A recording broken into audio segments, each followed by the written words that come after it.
عید الاضحیٰ کے بعد کے جو دن ہیں 11، 12 اور 13 ذو الحج، ان دنوں کو ایام تشریق کہا جاتا ہے۔ قرآن و احادیث میں ان دنوں کی بھی خصوصی طور پر فضیلت ہے اور ان دنوں کے بھی خاص مسائل و احکام ہیں جنہیں ہمیں جاننے کی ضرورت ہے۔ ایام تشریق کی اہمیت کے پیش نظر ہی اللہ تعالیٰ کا فرمان ہے وَاذْكُرُوا اللَّهَ فِي أَيَّامٍ مَّعْدُودَاتٍ، کہ اللہ کا ذکر کرو گنتی کے دنوں میں۔ یہ گنتی کے دن کون سے ہیں اس کے بارے میں مفسرین کا کہنا ہے یہ ایام تشریق ہیں کہ جس میں اللہ نے ہمیں ذکر کرنے کا حکم دیا ہے، اور ان دنوں کی فضیلت کے حوالے سے ہی نبی کریم صلی اللہ علیہ وسلم کا فرمان ہے ایام التشریق ایام اکل و شرب و ذکر للہ عز وجل، کہ ایام تشریق جو کھانے پینے اور اللہ کا ذکر کرنے کے دن ہیں۔ حافظ بن رجب رحمۃ اللہ علیہ فرماتے ہیں کہ اللہ کے نبی صلی اللہ علیہ وسلم کا فرمان کہ یہ دن جو ہیں کھانے پینے اور اللہ کا ذکر کرنے کے دن ہیں، اس میں جس بات کی تنبیہ ہوتی ہے وہ کیا ہے کہ اصل یہ ہے کہ ایک مسلمان کا کھانا پینا بھی اس نیت سے ہو کہ تاکہ اللہ کی عبادت کرے،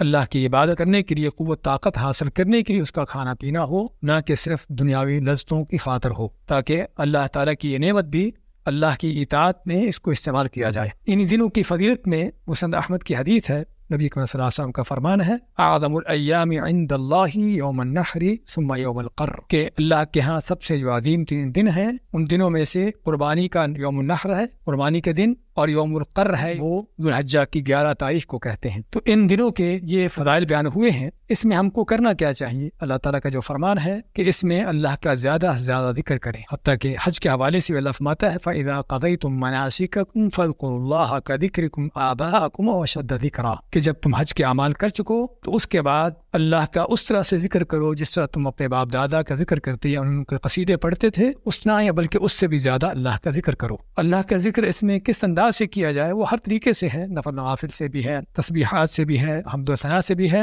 اور خصوصی طور پر تکبیرات سے ہے، جو صرف ایام تشریق کی نہیں بلکہ یکم ذو الحج سے لے کر تکبیرات شروع ہو چکی ہیں۔ تو ایام تشریق میں بھی ان تکبیرات کو کثرت سے کہنا، اور خصوصاً فرض نمازوں کے بعد ان تکبیرات کو کہنا، تو یہ بھی ان دنوں کے اہم ترین اعمال میں سے ہے کہ زیادہ سے زیادہ تکبیریں کہیں جائیں۔ اس کے بارے میں سلف صالحین کا کیا انداز رہا ہے؟ عبداللہ بن عمر کے بارے میں آتا ہے کہ مینا میں ہوتے تو خیمے میں بلند آواز سے تکبیریں کہتے، حتیٰ کہ ان کی آواز سن کر ساتھ کے خیموں والے، بلکہ مسجد خیف ساتھ تھی، مسجد خیف والے بھی تکبیر کہتے، اور پھر حتیٰ کہ پورا مینا جو ہے وہ تکبیروں کی آواز سے گونج رہا ہوتا تھا۔ تو اسی طرح سے اور دوسرے بعض صحابہ کے بارے میں آتا ہے کہ وہ ان دنوں میں تکبیریں کہتے، نمازوں کے بعد اپنے بستر پر، اپنے خیمے میں، اپنی مجلس میں چلتے ہوئے ہر انداز سے وہ تکبیریں کہتے رہتے۔ تو اس لیے ان دنوں کا اہم ترین جو عمل ہے، اس طرح کہ صحیح بخاری کے حدیث میں ہے، ان تکبیرات کا زیادہ سے زیادہ کہنا۔ اور اسی طرح ایام تشریق کے اہم ترین اعمال میں سے ایک دعا ہے۔ سلف صالحین، صحابہ تابعین، ان کے ہاں ان دنوں میں خصوصی طور پر دعا کا بھی اہتمام کیا جاتا تھا، کیونکہ اللہ تعالیٰ نے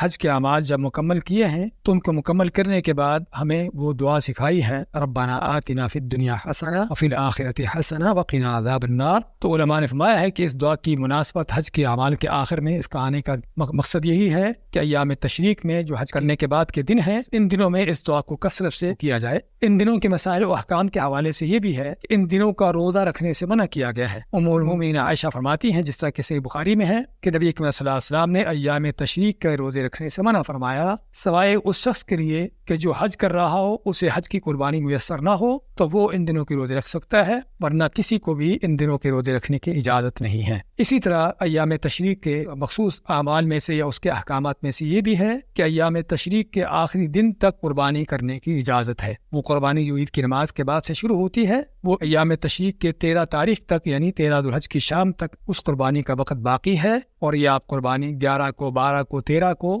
رات کو، دن کو، کسی وقت بھی کر سکتے ہیں۔ تو یہ ہیں وہ ایام تشریق کہ جس کا ہمیں علم ہونا چاہیے، ان کی فضیلت کو بھی جاننا چاہیے، اور ان میں کیے جانے والے اعمال پر بھی ہماری توجہ ہونی چاہیے۔ بارک اللہ فیکم، جزاکم اللہ خیر، وصلی اللہ وسلم علی نبینا محمد۔